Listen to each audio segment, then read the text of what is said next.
We are City of Five Nations podcast, and this is our Know Your Vote series. And it's the brain thrust of one of our community leaders, someone who we have come to enjoy dearly, and that is Zoe Lozier. Zoe, please join me as we begin a wonderful series that was your idea. And hey, here we go, Zoe. Yeah, here we go indeed.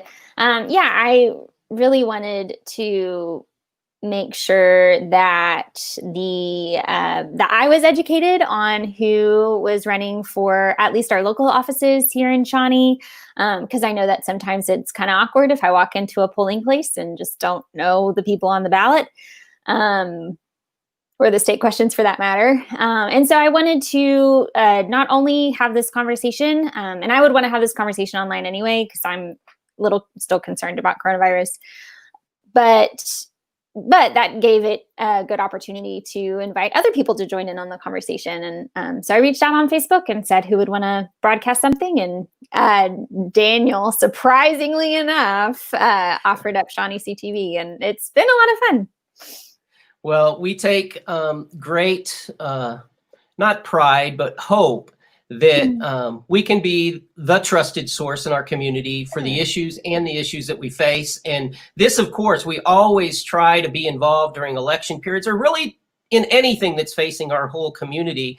And Zoe, we knew your heart prior to beginning to work with you, which we've done over the last month. And it's just grown fonder with your purity and your knowledge, and just how you portray the love that is so evident. And so we look forward to this week sharing information together and learning together, because together we build community one season at a time. Absolutely. And today we get to kick things off with the mayors. Isn't it great? We start at the top, Zoe. The mayors. Mayor race. That's right. We're racing, and I guess then it's up to me to break the news. I was kind of throwing it to you. I mean, I can say it. That's fine. So we put out the bait, asking all the mayoral candidates to join us. And through a series of events, we actually just have one joining us today. One candidate to bring on and have this, what would otherwise be a coffee conversation. So we're grateful that he's here. We are, and two of the candidates actually, in their conversations with me said, you know what, each of them speaking individually, I'm really not into this, and it's not something that I want to do, and I fully respect that. I thought that was great, and so one of them just basically said they didn't have the time, and that's a little bit disconcerting, but other than that, I love that we get to talk to a mayor candidate, and I'm glad that we're able to spend today together. So let's bring on that candidate, Zoe. Come here's the drum roll. Well, it's not a surprise, Ed Bolt, that you certainly said, yes, I'll be a part of that. I want to talk to people, because you've always been that way with us. And it, we like to go straight to the horse's mouth. Not that you're, a horse, but we like to go straight there to get information. And you've always been one easy to talk to. Thank you. Well, I hope so. I mean, I want to be, and enjoyed talking to you guys and anybody else that wants to sit down and talk. So glad to do it. Thank you for the invitation. This is great. Yeah, absolutely. Thanks for coming. Yes. Okay, so let's dig right in with the first question. I don't even know what the first question is, Zoe. I'm going to have to listen along with Ed. All right. We'll know in a minute. Let's go. This is Justin Wood, Principal Chief of the Sac and Fox Nation. I'm excited for you and your opportunity to serve Shawnee. I have a simple question for you. Transparency is an important part of a responsible government. How do you plan on being open and transparent with your constituency once elected? Thanks. There you go. Ed?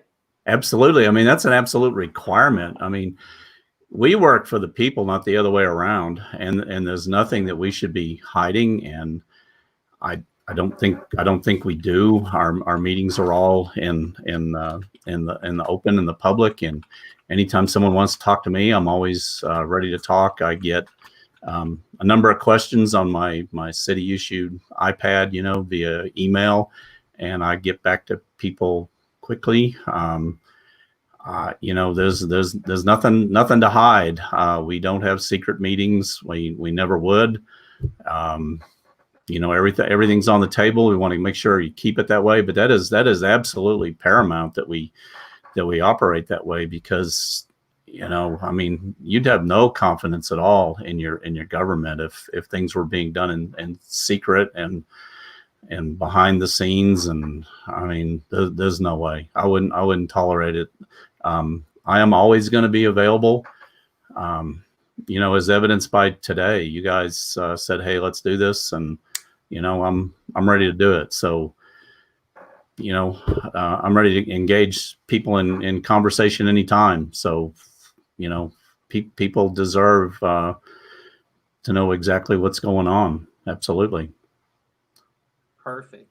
And I want to thank Principal Chief Justin Wood of the Sac and Fox Nation. No better way to kick this off than having one of our native leaders do it for us. Yep. Zoe, transparency is important. You know that.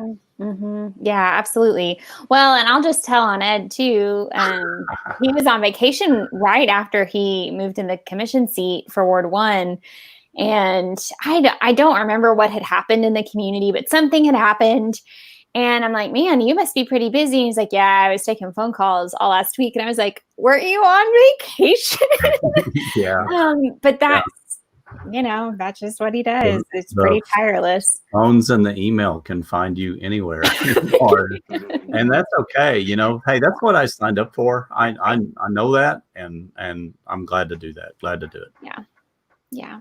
Well, in having someone like Justin or Principal Chief ask a question like that, we talked a little bit amongst ourselves, Mr. Bolt, about the importance of our native relationships. And so to have two leaders, really, of governments being able to talk about transparency, that sounds like something you two may have in common, and may be able to get some good, strong footholds going between the Sac and Fox Nation and the city of Shawnee. Yeah. Well, I feel like I have a good relationship with the tribes, and, man, we all live here together. We need to work together and get along. We'll always have some differences, but you work those out just like you do at home with the family and that sort of thing. But, treat everybody with respect, treat everybody the way, you'd like to be treated. That's always a pretty good rule to follow. And, I'm really looking forward to working with the tribes. The public transit study that I had done, we were sure to get all 4 tribes at the table for that. So, it doesn't work unless we all come together and talk. So they're a big part of our community, and we value their presence and everything that they do for us. And I think we will get along famously. Okay. I believe so too. Thank you. Zoe, any more follow-ups? No, I think that's great. Okay, let's roll into the next question. Hello, I'm Barbara Loudermilk, Executive Director of Central Oklahoma Community Action here in Shawnee. Shawnee is becoming a very prosperous, growing bedroom community attached to Oklahoma City. What is the new mayor going to do about public transit and addressing the needs of people that live in poverty? Great. So, Mayor, Mr. Bolt, that we're pretty good at what we do, and you just brought up transportation. So there's your question. That couldn't have been planned any better. So, I'd always been asked about and always wondered about the possibility of public transit here in Shawnee. And there's a couple of systems that run right now. So Barbara, as the head of COCA, they operate COTS. And then the CPN has a system, but what those systems, they're like an on-demand system. So you actually schedule that out, and sometimes it's quite a ways out.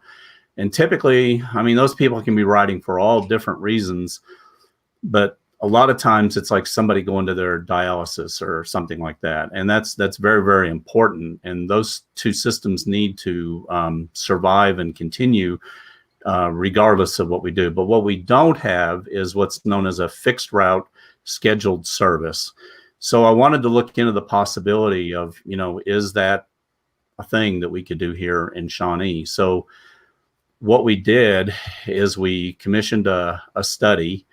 First of all, I had to find out what that study was gonna cost, and it was gonna be $30,000. So the first objection I knew that I would have would be, okay, it's $30,000, and where are we gonna come up with that? So what I did is I went knocking on lots of doors, you know, because two reasons I need them involved. I mean, I need help them pay for the study, and the other thing is I need their input and I need their buy-in. And then as we go forward, you know, we want them to continue to stay involved. So we knocked on lots of doors. I went to OBU, I went to the mall, I went to the Avitas Foundation, because I thought this kind of played into, you know, their mission. I went to all of the tribes, because we can't do like a Shawnee area transit system and not have the tribes involved. They need to be a very big part of this. So I went, knocked on all those doors, and it was very enthusiastically received. And I was able to raise most of the money. Actually, the city paid, I think, about $5,000 to complete that. And I wanted the city to pay, because the city needs to have skin in the game. So we hired a well-experienced national guy that has designed systems for lots of other cities. He's done it for, I think, military bases, universities. I mean, they've done lots of work nationally, and they've even done some, say, in Oklahoma City. So, you know, they brought a lot of experience and a lot of knowledge to the table. They've been doing this study. They've been doing lots of interviews with the stakeholders, and we're to the point where they're going to be getting a report back to us pretty quickly on, you know, what that could look like and what the routes and the schedules and all that kind of thing would look like. And then we'd have to go about actually maybe forming a consortium, and, you know, hopefully with the tribes, because they have access to some money that we don't have access to get it up and running and operate it, you know. But it was very enthusiastically received. You know, when I talked to the mall, man, they were thrilled, because not only is that bringing customers out there, but it's also, what's the first thing they ask someone when they go out there and apply for a job? Do you have dependable transportation? A lot of times they don't, you know. Well, maybe they will now, you know. So that's what we're hoping. How cool would it be that, you know, you get an OBU student that, you know, they just jump on board and show their pass, and off they go. They can go anywhere they want to go in town. I mean, none of those details have worked out. That's just kind of my vision of how I see that hopefully working. But a lot of excitement on their part. To say everybody was very interested in being a part of this, and I think it would help. There's lots of folks that don't have a car, and it makes it hard for them to get a job. But if we can help them get a job, then obviously it puts them on a better footing, and then, you know, they can maybe improve situation where they're living. They can probably buy their own car, you know, and it just kind of snowballs. We all benefit, I think, because of it. So, you know, I think it should have a very positive impact on our community. You know, if the OBU students all of a sudden have access to the whole town, not only do they go to the mall, they'll go downtown, they'll go, you know, just on and on. I mean, no list. You know, there's no end to it. So help people get to their doctor's appointments, shopping. One of the consultants we talked with, you know, one of the things he said is the main reason people get on a bus is to spend money. And I mean, that's very true, because, you know, they go to the end of it, they're probably going to be buying something or going, you know, so it just makes a lot of sense. But I'm optimistic. We should have had results back earlier, but COVID has slowed that down even. I mean, it's impacted everything. So Good. All right. I'm pretty optimistic about that. Really excited about it. Zoe? What would you say to people in our community who they have a car. They don't really feel like this is something that they want their city to contribute to because they don't need it. How does this benefit everyone and not just the individuals who would be needing a bus? So in other words, someone like me, say, Someone like I've Ed got a car. or me I'm not gonna necessarily need or Daniel. a bus or Daniel. I mean, lots of us, but there's lots of folks that aren't. So, if we have folks that don't have jobs, I mean, we all end up paying for it in some way because there's support services that we have to pay for to, help them out and that sort of thing. I think if it benefits folks, I think we all benefit as a result of it. And then who knows, Zoe, I mean, the three of us, at any given day, we could have car trouble. Sure. And it's like, well, how am I going to get here now? So Sure. we could just hop on the bus, Well, Ed, we might all want to go to the beer garden. There you we go. might want to go to Blue Garden. There and we you go. want to use Yeah. the bus service. Why not? once you get that Theopolis running or down somewhere there, else. Right. So, I mean, it's maybe as silly as that sounds, Daniel, I mean, that is a safer option for someone if they go, hey, I want to go downtown and go to the bar. Well, you know what? It's a lot more responsible to say, hey, I'll take the bus down there and I'll, let somebody drive me home safely. And then, so, I mean, that is a much more responsible decision to do it that way. Mhm. Yeah. I've also heard visitors come into town planning on using an Uber when they got here. Yeah. And I think we have one Uber driver and they set their hours. And there's some folks that run, both private transportation companies, and they do real well. And I think they're still going to have their place Mhm. in our community, and people are going to have choices, is what it'll be. Right. If you don't mind getting on a bus, which I mean, I don't. I kind of grew up in that world, so it's like I don't mind doing that. Other people go, oh, I don't want to ride the bus. I'll get hire one of these little private cab companies here in town that do a good job for us. So, it's just about having options. What helps me in a forum like this is what I just heard from your story is there were obstacles, and that didn't stop you from doing the right thing. And in fact, you went out to find partners to get it done. And you brought it back to the table with it not being a full financial responsibility for the city because you felt like that wouldn't be something that everybody would want. Right. And you had already taken care of the problems that you foresaw before going through the process of getting it begun. So that was pretty cool. And it's obvious that transportation is close to your heart because you raised $30,000 to get a study done in order to move it forward. So let's go on to question number Trey. Whoops, Trey. Trey. There you go. Now we see it. Hello. This question is for the candidates running for mayor for Shawnee.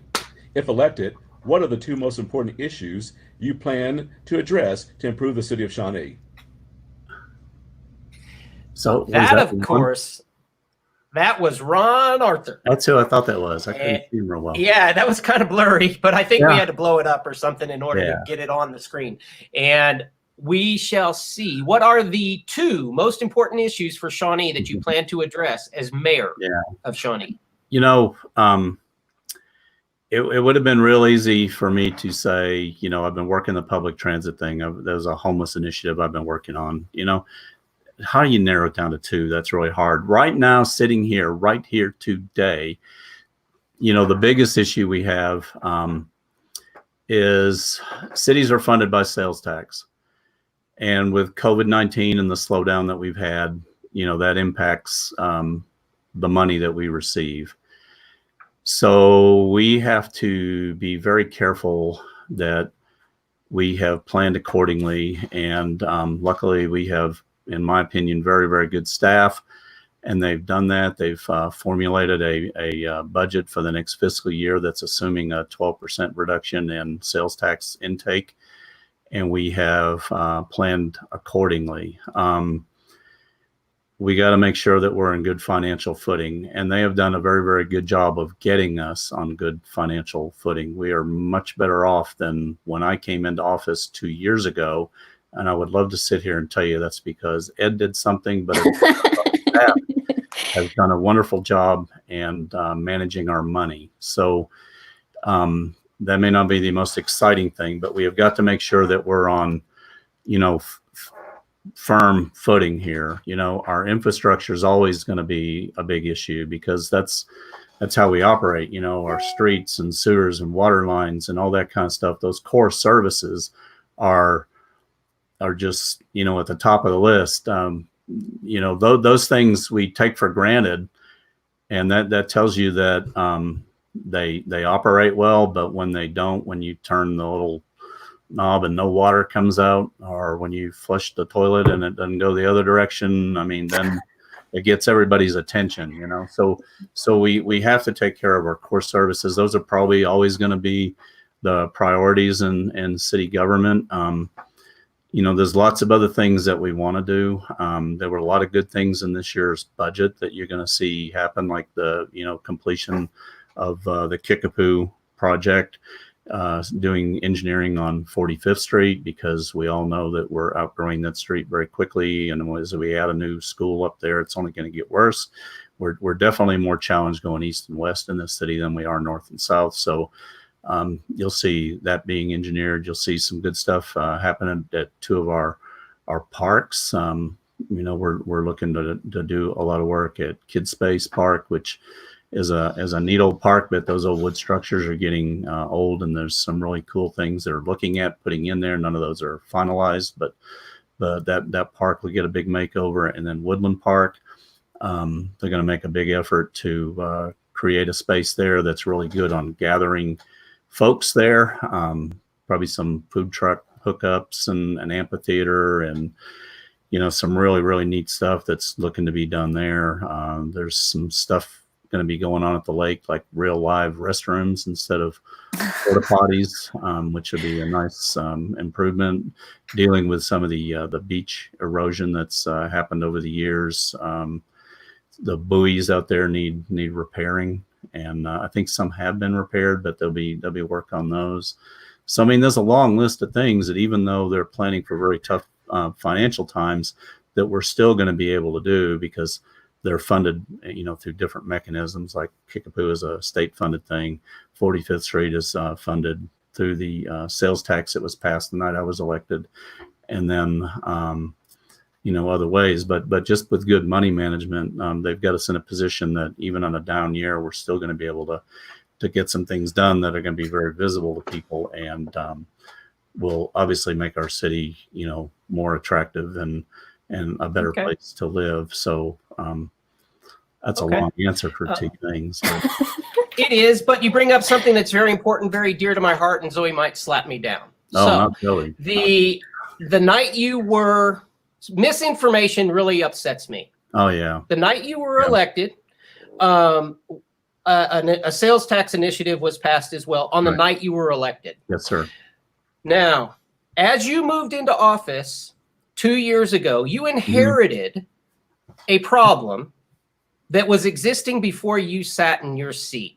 And people started to ask about millions of dollars and all of these things in which there had actually been some accounting things or something happened. But over the last 2 years, as I understand it, you guys have taken care of that problem, and the entire staff of our city has been changed out. The top tier of our city has been changed out since then. So Ed, could you please walk us through what you inherited and where we sit today? Well, when about the time I took office, our reserves were down quite a bit. I actually facilitated a meeting with some of the folks that were concerned about that, and it wasn't for me to explain it. I'm not a CPA or anything like that. So I got a meeting with Chance, who at the time he was finance director, and he was transitioning to become city manager. So he had a very firm grip on the situation. And he said, after about a week of taking his position of finance director, he noticed that the city was basically spending too much money. Okay. And it wasn't that they were spending it on like any one thing. It's just kind of going lots of different directions, but they were just outspending, and they had spent their reserves down. So, and significantly. So, and it's just, it would be like if you did it, you know, on our personal level, you spent your savings account down. Okay. Yeah. You don't have yourself in money trouble yet, but I mean, your rainy day fund has been diminished greatly. Okay. The other issue that was going on at the time is that personnel costs had gotten up to about, it was like 98% of the budget, which is obviously not sustainable.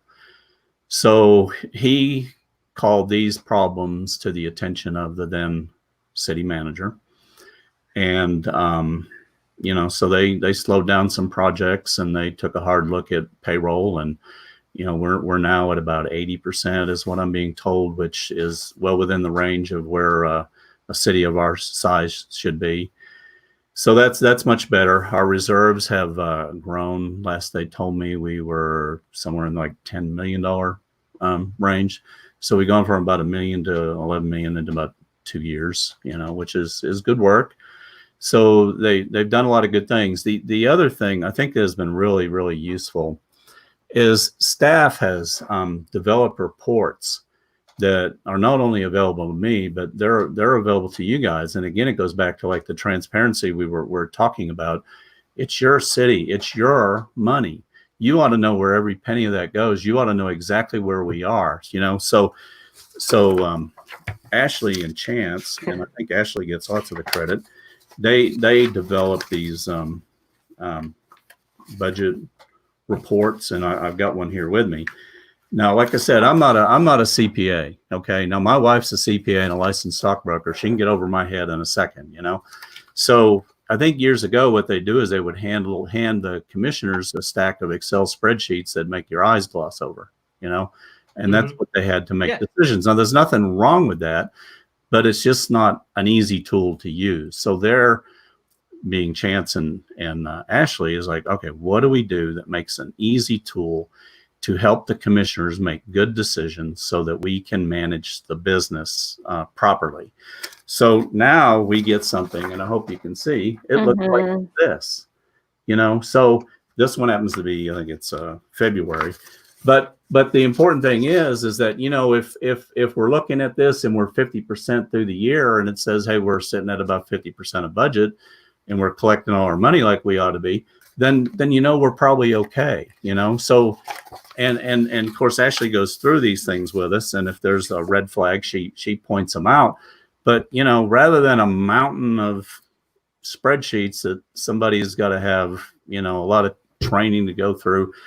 So you know, I don't know that years ago the commissioners were armed with good information and really good tools to make important decisions. Now we are. And kudos to staff for doing that, you know, I mean, and we all benefit. So here we have a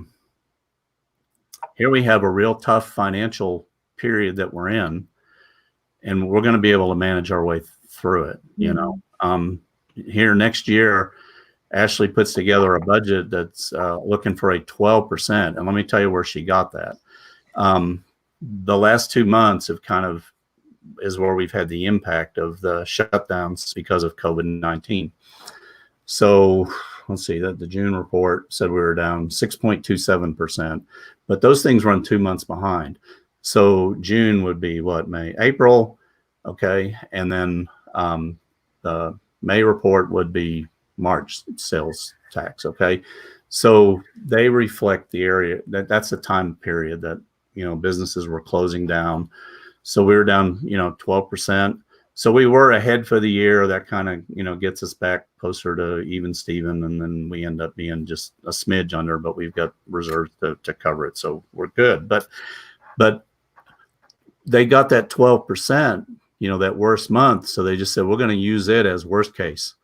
You know, we don't think it'll get that bad, but we're going to plan our budget on that worst case scenario. And then, you know, if we get through to the end of this next fiscal year and and things are better, then it's kind of like you're playing with house money at that point, you know?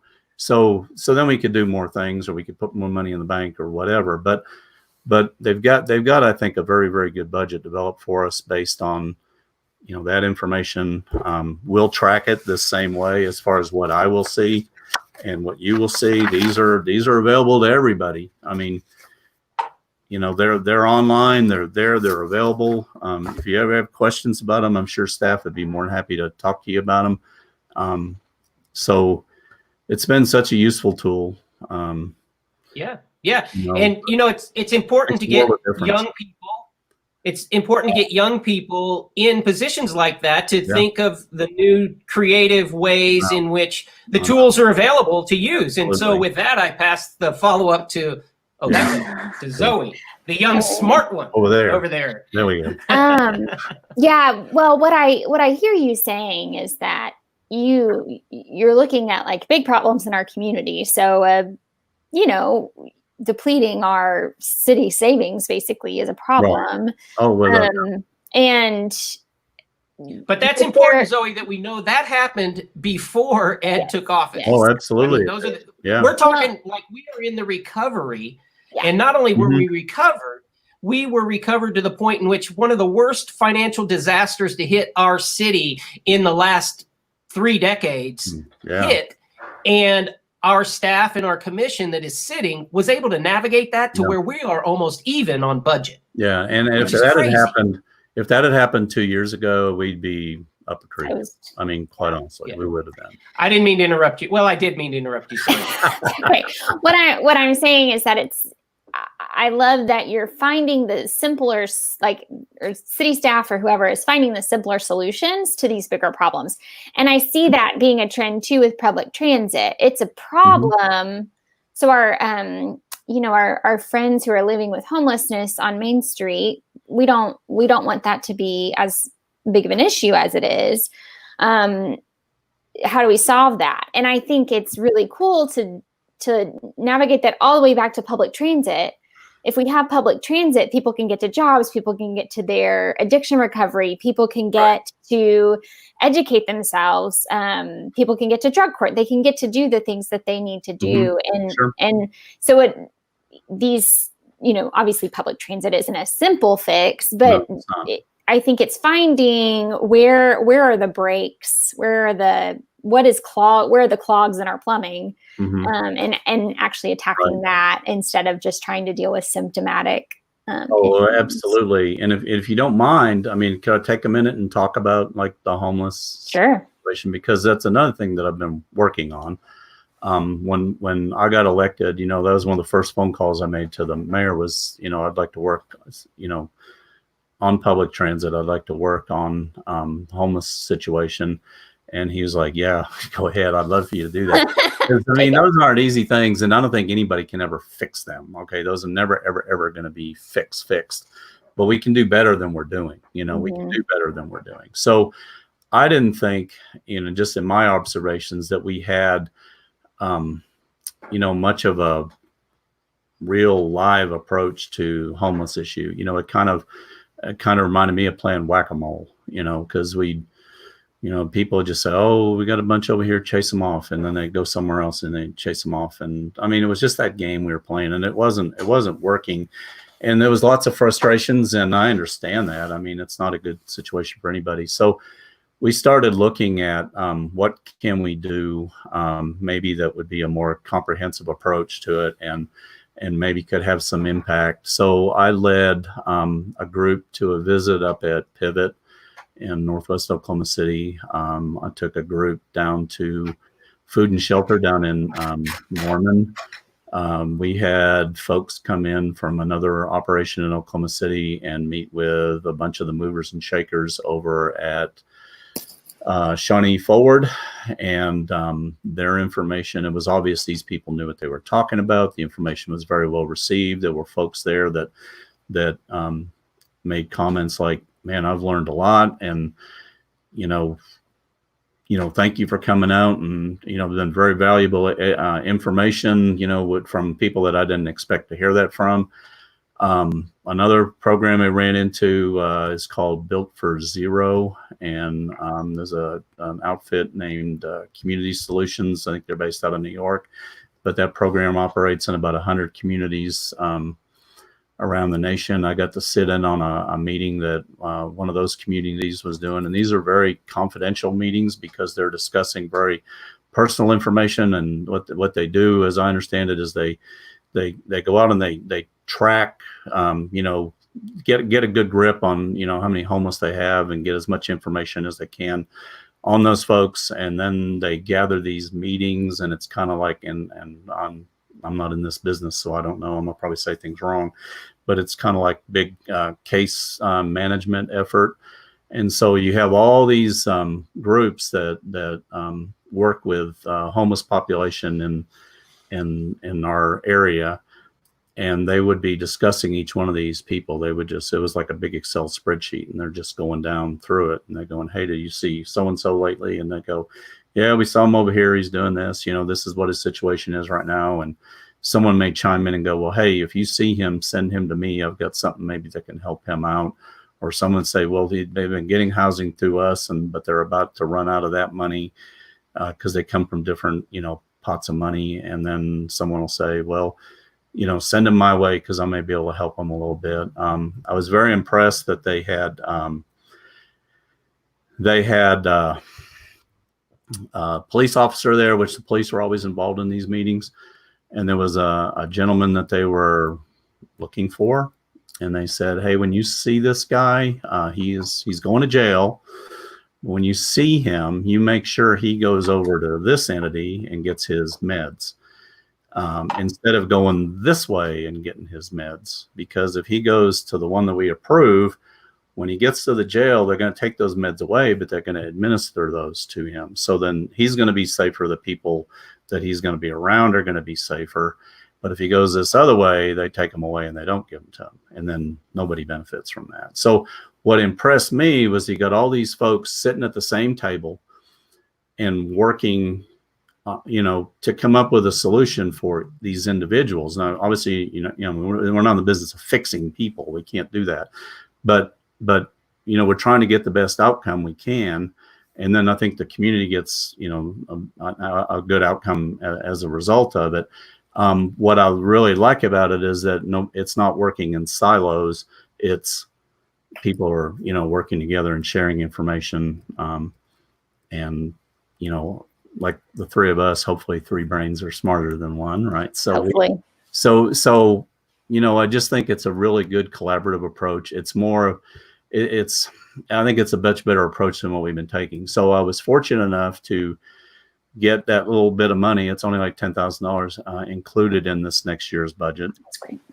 We learned that you can fund a person to administer that through CDBG money, which, the city has access to, and we should be able to make that happen. So it isn't going to fix everything. I think it's going to be a step in the right direction. If public transit helps more people work, then, that may keep folks off the streets. And, there's so many different reasons a person can be homeless, so. Yeah. Now, just to keep things moving, thank you, Commissioner Ed Bolt, for being with us today. All candidates for mayor were invited to take part in this forum that we offer online. One of the candidates simply didn't have time, and 2 of the candidates have they expressed to me that they basically were not into the race. They didn't feel that any longer. They didn't feel that they had chances to win, and they basically asked if they could just excuse themselves. And we certainly appreciate that from both of them and their hearts to serve and what guts it takes to become a candidate. And dovetailing the transportation and the homeless issue, Ed, is a beautiful thing, because not only does it help people get to, the things that they need to get to, actually, it also creates a line down into our community downtown. And it's been proven that many homeless areas exist because the residents are not coming to that area, and it's vacated. And how often I used the bus when I was a child to go and explore downtown Salt Lake City and downtown New Orleans, and just had a wonderful time. And I ended up bringing my parents back to all the places that I loved, all the great spaces. And so it's actually a two-way street with transportation and the homeless issue, because it brings us downtown, it brings us to those places that are so beautiful. And that's why people, homeless people want to live there, is because there's so much cool things to be able to experience right there. But we are barely halfway through, so we need to get another question going. And we have another community leader to ask another question. Hi, my Tiffany? name is Tiffany Walker, and I would like to ask the candidates how they would include residents in the decision-making process. But more importantly, how would they include residents that feel as though their voice is not valued within our community? Thank you. So isn't that interesting, Ed? How can we include those who just feel like their voice is not heard? Yeah, that's a sad thing. We want everybody to feel like their voice is valued. We want everybody to know that they can come and speak at commission meeting anytime. In fact, I can't believe I got this sitting right here, but I didn't know this question was coming, but it comes in handy.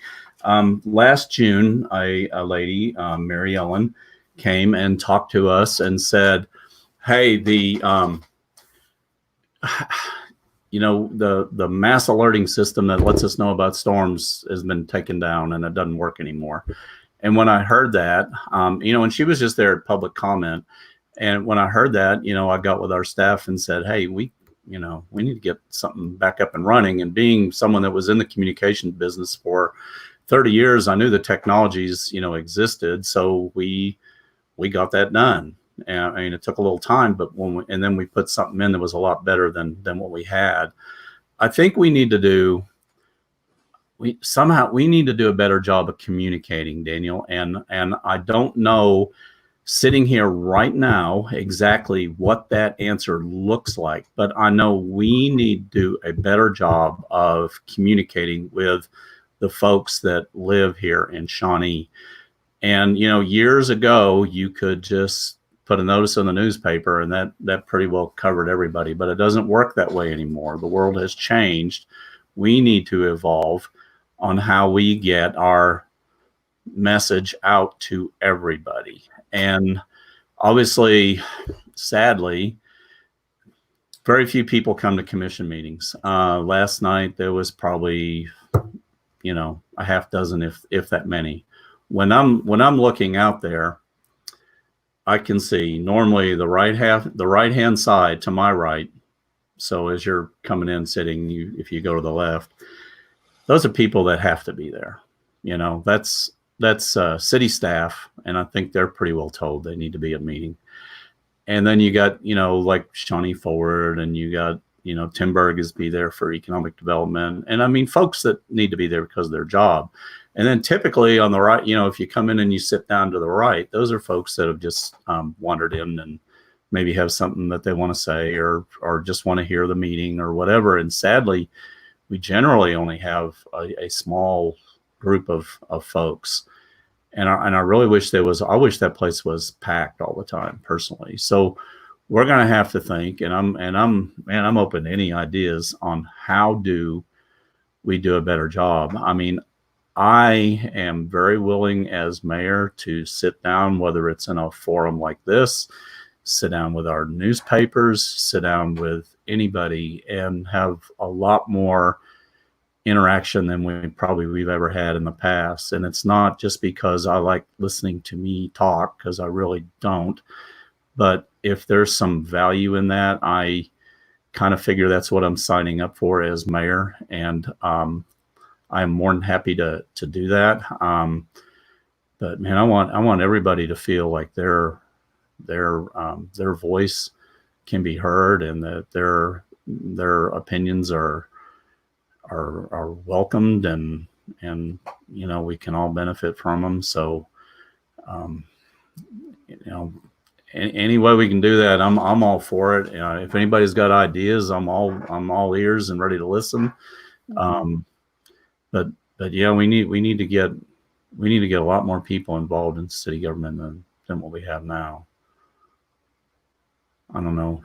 Hopefully that was to the point there, that we Yeah, I think it is. I mean, the question was, how do you include disenfranchised voices in your decision-making process? And the answer is, we want to do that better. Yeah, I mean, we just got to. And I don't know, maybe, it's almost like, I think especially you've got to almost go to them. So maybe we need to have, meetings in disenfranchised parts of town where we don't have much, and go to them and then encourage them to come to commission meeting and go to there's boards and commissions they can serve on, So, I mean, there are ways, but we need to do, I think, a much better job in communicating, much better job. Do you think the disenfranchised watch something like this? I don't know. Daniel. I hope so. If I was betting, I'd say probably fewer than those that are more the enfranchised, sadly. Hopefully, I think social media, I think, probably has a broader reach than a lot of things. Most people have or a lot of folks have a cell phone and they have and I don't know where this is going to go out, whether it's Facebook or how do you get this out? I don't know. Okay. But hopefully anymore, it's like you got to send it so many different directions. It used to be, you just put a notice in the paper and everybody's good. But I mean, not everybody reads the paper anymore. And that's just the way the world has changed. So you have to do it so many different ways.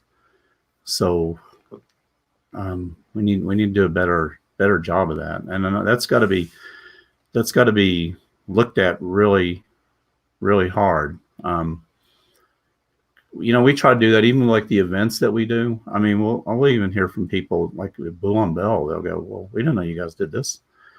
I mean, it's been going on a long time, and it's out in the newspapers, on social media, it's on, so it's like somehow we got to learn how to get the message out to everybody better than we do. And there are actually, we have some live comments running from Facebook, and we have some people chiming in on how that can happen. So I think, I think this is a question that people want to help you answer because they want to be more informed. I know. You know what? I need their help to answer that. We know, Ed. Just kidding. Yeah. I mean, I really, really do. I mean, it's not one that I think any of us can do by ourselves. If someone's got good ideas, I want to know about it. Yeah, absolutely. Yeah. Awesome. Let's go to the next question. Let's see it. Hi, my question is for the candidates running for the office of mayor. I work with lots of Shawnee students, many of which who do original scientific research to try to better our community. And when I bring up the fact that they could show the mayor or city commission or anyone really who make change in our community, their results, they think I'm crazy. They think that there's no way you would listen to them or that you would even care. My question is, how will you change this? How will you take advantage of not only the next generation of our community, but the fact that we have this amazing resource of students right now? How will you take advantage and make them feel that they can come to you with their results that can change and better our community? That is one of the most innovative teachers that I've met in our community. Her name is Cheyenne Branscombe. She has a very big heart for the kids. I'm glad that you know her. Please answer. Yeah, she's a good lady. She really is. And we do have lots and lots of bright young folks, and I really like the idea of getting kids involved in city or any level of government, just as quickly as we can. For a while, we were having little bitty guys come in and gavel the meeting in for us. And, what, I mean, yeah, it's cute and everything. But I mean, the big thing was getting them to know that, that's their place too. It's their city hall, even though, these guys were like, first and second graders. It's their city hall too. It's nothing to be afraid of. We definitely don't want to be intimidating people. I certainly hope that I am not. I hope that I am seen as a very easy and approachable person, easy to talk to. And, if it means going to Cheyenne's class as mayor and talking to them and extending that invitation to them and allowing them to get to know me a little bit so that they would be comfortable and coming and I would be glad to do that. I think, like I said earlier, I think initially you got to go to these places. I don't think you can just expect them to all of a sudden magically start coming. So, I think again, maybe I go to her class and I go, we, would really like to see what you guys do. And, could you come down and do a presentation for us, and give them 5 minutes or 10 minutes or whatever it would take to, for them to show that. And, I think that'd be an amazing thing. We want these young people to learn that, that City Hall belongs to them. And those of us that are elected, we're serving them too. And we're just normal people. We put our pants on like everybody else, and, Well, I know I it's am intimidating when people go up there and speak, but we don't want it to be. well, Ed, I'm glad for that. One I've of never those seen you last comments. intimidated. I'm not going to repeat it, but I'm glad for that. Zoe, do you have a follow-up? No, I agree. I think getting people acclimated to city council at a younger age. We're mostly afraid of unknown. I've only spoke once at a city council meeting and I was terrified out of my mind, but Ed was I know Ed, he was smiling at me. And there's no reason that, other than public speaking generally is a little scary, but Right. yeah, I think acclimating our younger students, and not just for the benefit of our city, hopefully more of them will stay here, but it's good absolutely. experience for them as well. So Yeah. I love the program of the And- kiddos gaveling in. Yeah, and let's be clear about Cheyenne Branscombe and the youngsters that she leads are actually very innovative, smart youngsters. And I believe that her question was more about, our kids have solutions Oh, for absolutely. problems Yeah. that we all know Yeah. are problems. And they Yeah. just want to know that somebody cares and Yeah. will listen to them and actually consider the Yeah. solutions that our youth put forth. We Sure. have over the past, put together forums and said, hey, come to, but then kids just feel like kids, like nobody pays attention. And so I just want to make sure that we understand that question to be, hey, let's take these guys seriously. And as we do that, we're going to take the next question seriously as well. And it's going to be, I don't know. Zoe, who's going to ask the next Hi question? guys, my Do name you know? is Tanner Newman. It's I grew Tanner up in Newman. Shawnee and graduated from Shawnee High School in 2015, which feels like forever ago. But growing up, my parents always taught me that the legacy you leave is the most important thing that you will ever do in your life. And so my question for you is this: what will look different about Shawnee in 20, 30, 50 years from now because of your time spent in office and service to this great community? How will Shawnee be different because of the time you invested in the years to come? Thank you. So I was having a little trouble hearing him. So kind of run me through what he had to say. That was Tanner Newman, who was a Right. 2015 graduate of Shawnee Very High cool. School. And legacy is important to him. Right. That's what he was taught. Legacy. Absolutely. Yeah. How will Shawnee be better and look different 10, 20, 50 years into the future because of the time you have Yeah. invested? Well, yeah. That's a good question. You know, I want to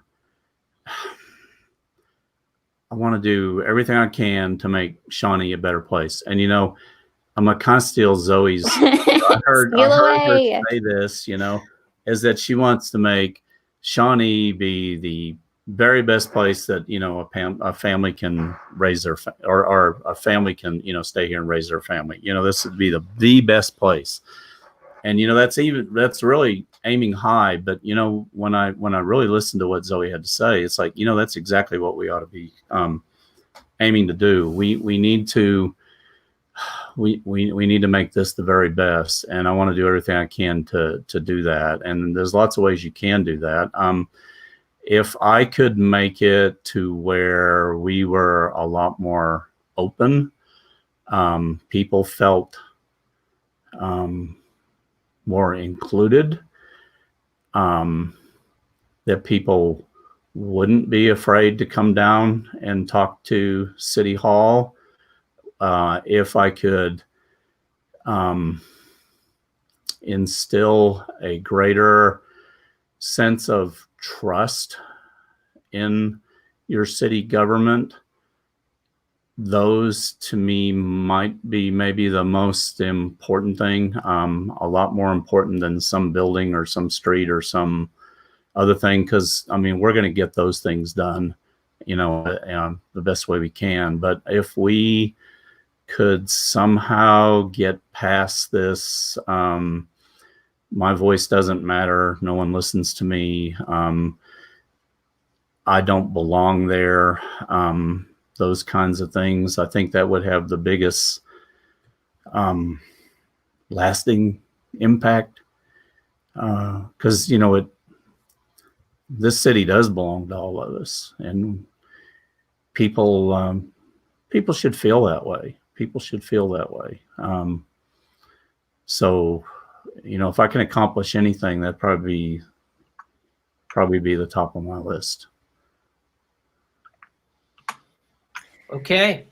That's beautiful. One more question for you, Ed. We've added a couple because this was the mayoral or something like that. Interview. I think that's how you say it.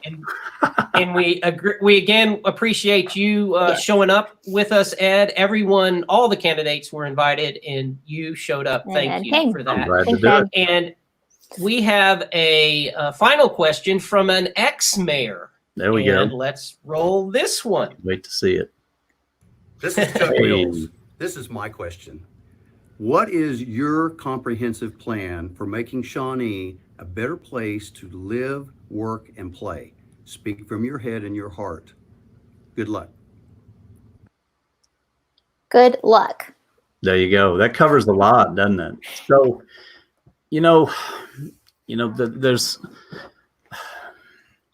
probably a lot of those things I just talked about. I mean, okay, we want Shawnee to be a place that people want to come live here, you know? So to do that, we kind of, I mean, one of the things I learned very early on in the sales and the phone company is they said, everybody's in sales. So it's our job, I think, to sell Shawnee. I mean, and I, you know, when I first heard that, I thought, oh, that's crazy talk, but it really wasn't. I mean, you know, we've got to be able to sell Shawnee, and at the same time, we've got to make Shawnee, you know, the best place to sell too. So, I mean, we've got to do all the things that a city's got to do. I mean, we are poised for a lot of growth, I think, here in the next few years. ODOT is telling us that they're betting a lot of money on us. They're bringing that highway all the way. You know, they told us in their meeting they had out here that in their 8-year plan, it goes 6-lane all the way to 177, but they know it needs to go to Harrison. Highway 9 is going to be 5-lane all the way through Tecumseh, you know, in 8 years. So they're betting that they're spending their money in the right place. So they see a lot of potential out here. We need to make Shawnee a place that, you know, people enjoy living here. I mean, we're doing work on our parks. We need to do more work on our parks.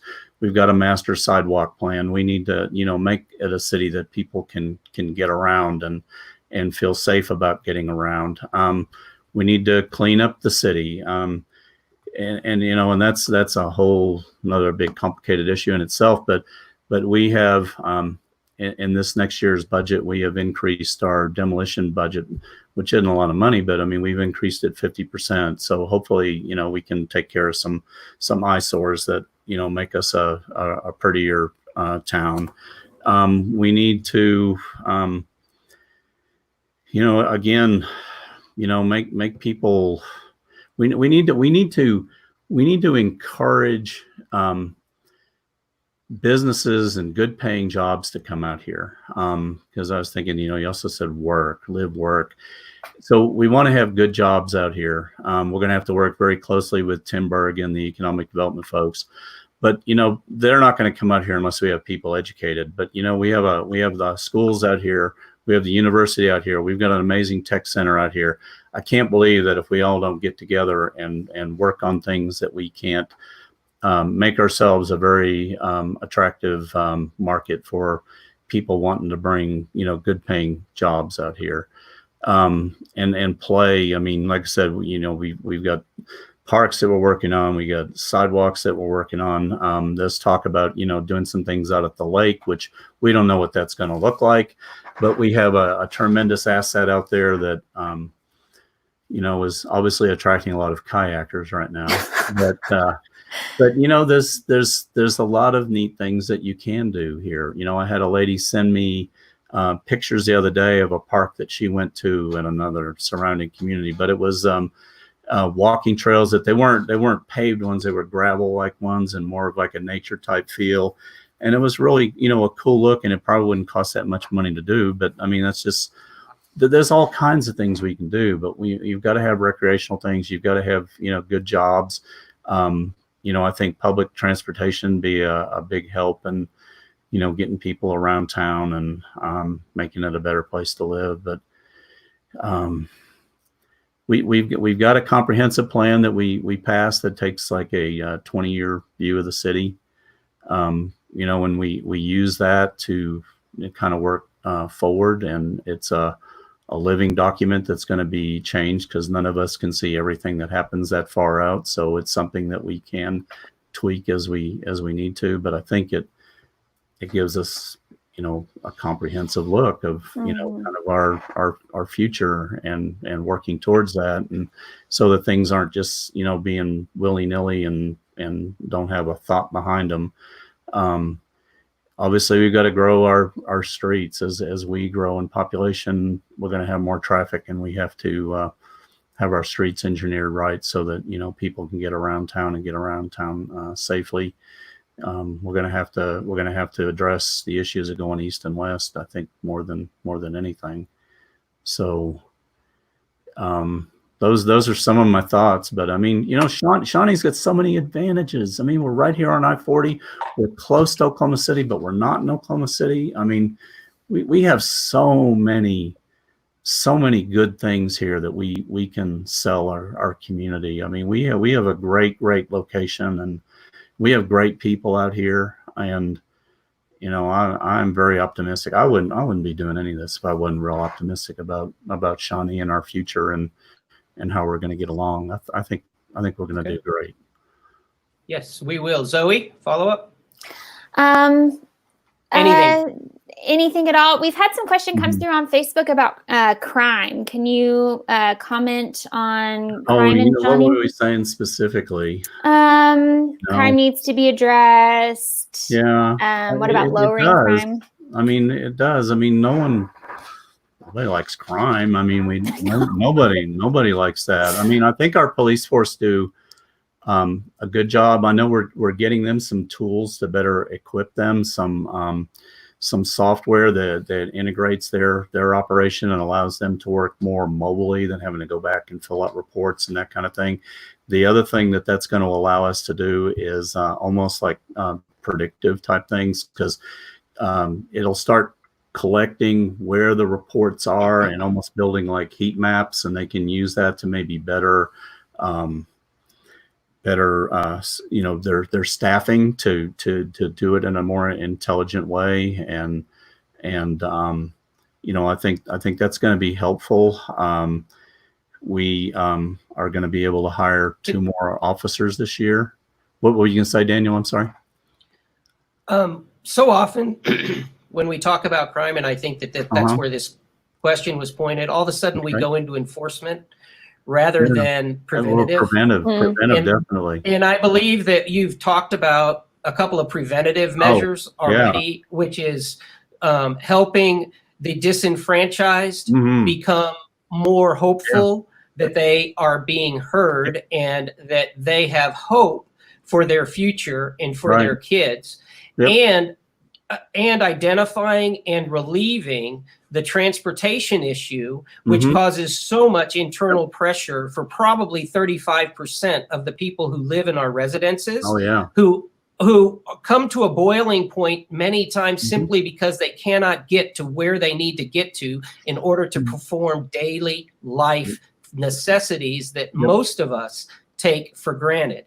And if we can re-enfranchise or get franchised those who are feeling on the outside, and we can provide for them basic necessities like transportation, that is going to go far more effectively to come into our crime, whatever people want to call about a crime issue. But when I walk around those heated areas, when I walk around those areas what I see is a bunch of really great folks who are just trying to make it every day. And they're in circumstances that would make it very easy for anyone to maybe do something or something happen around them that is few and far between. The number of people who actually are in those heated areas. So I just wanted to help a little bit, Ed, with that, to say, okay, if we're serious about crime, we need to be serious about giving people hope. Oh, without a doubt. I mean, that's number one in my mind. Our police department. Our police department does a knockdown job. They're trying to encourage everyone. We've got young men coming together. I mean, as we witnessed just the other day, there are a lot of great things happening on our police force and within the community. Yes. I've done a couple, ride-alongs with our officers, and I'd really encourage everybody to do that. It's definitely a learning experience. I was very, very impressed with the level of professionalism it's very obvious that they've been trained on de-escalation tactics. I mean, it was like, we'd have to, engage with someone. And I mean, it was just like, it was like a calming, Daniel, this is a funny story. We got a call about some folks downtown, and they went down there, and of course he checked them out, and the lady there had a warrant. So, hey, she had to go to jail, but he handled her so well, so kindly, so much with respect that when we took her, to the jail, for her silly little thing that she did, she actually thanked him. And I never thought I'd see that, but she was truly grateful about how she had been treated and, helping her sort through this situation. It was just, I think she just didn't show up for court or something. Counties and counties away, nothing to do with here. Yes. And that's and she was not a threat to anybody here. And she was nothing but polite with the officer, and he dealt with her as an equal. And I mean, honestly, she was like, thank you so much for being so kind to me. And I've been very impressed with our officers when I've ridden. Yes. And in no way did I want to give the impression that you were not, Ed. I just think that our listeners need to hear that crime is a deeper problem than enforcement. It's actually, there's systems that need to be addressed in bringing people into the fold rather than isolating simply because perhaps they aren't as fortunate and as privileged as myself. Right. So, Zoe, I think that it's time to let Mr. Bolt go. I think it's time. He does have a busy day. Yeah, he does. Thank you so much for taking the time to join us, Ed. Well, we really appreciate your willingness. I was glad to join you guys. I'm always willing to talk. Absolutely. So yeah. Well, is and do, Ed, and we appreciate that. And With do. what you shared today, you do a lot of things, and talking is one thing, doing is a whole nother thing, and you're definitely a doer. Thank you Thank for you so taking much. your time with us today. And we hope that you have a wonderful rest of your day and a wonderful next couple of weeks as you wrap up this campaign. Thank you. You too. Thank you guys very much. Bye, Ed. Have a good day. See You too. ya. Take care. Bye. Wow. Yeah, and thank you guys so much for hollering at us on Facebook. It was really helpful to see the feedback that we were receiving. And thanks again to Ed we asked all of the mayoral candidates to join us, and Ed was the one that said yes. So we're really grateful for him for showing up and doing the thing. Yes, Zoe, and we're thankful for you taking your time. You're just a citizen who wants to know more about the candidates. Thus, this series, Know Your Vote. It's important that everybody get out and vote, but it's even more important that you know what you're voting for, and you're not just listening to voices that go all over, but you find out from the people who it is you want to vote for. And when I say the people, those people who are running, it's their job to try to get their voice in front of you and answer your questions. And we are so appreciative for the candidate who decided to show today with us. And Zoe, thank you. We're going to have a full week. This is number 1. Woo! Get ready, everybody. So we're looking forward to it. We now the cat's out here in the sense of we've already recorded with the candidates, Yes. and the mayor is the only one that went exactly live like this. But all of them will be released will be released into the atmosphere through the week. It was just the easiest way and the best way for us to be able to get it together, right, Zoe? Yeah, And you so talked this- about that a couple of weeks ago. Yeah, we talked about it a couple weeks ago, how we wanted to make sure it felt like a safe place for the commissioners. And so we were going to pre-record everything. But today, when it was just Ed, we knew that this would be a safe place and thought it was a really great way to kick things off. And we went live. And Zoe, thank you again. Yeah. What a great time that we all get to have. And thank you for watching right here on Shawnee CTV. We are City of Five Nations podcast and our Know Your Vote series. At Shawnee CTV, we believe and we shout. Together, we build community. All of us, one season at a time. Thank you, everybody. Thanks. See you next time.